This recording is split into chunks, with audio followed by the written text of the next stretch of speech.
Давайте вместе соберем к отправке свечу в гипсовом подсвечнике ручной работы «Лошадка», символ 26 года, который все еще идет и будет до 27 года с этой энергией нам фонить.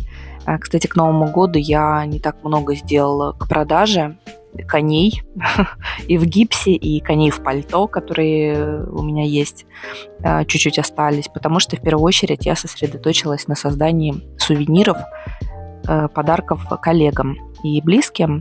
Хотела их очень порадовать к Новому году, и так получилось, что времени у меня не очень оставалось, чтобы делать уже на продажу. Ну и, честно говоря, с воском мне очень не повезло. К Новому году поставщик, у которого я всегда беру, решил поднять цену в 2 раза.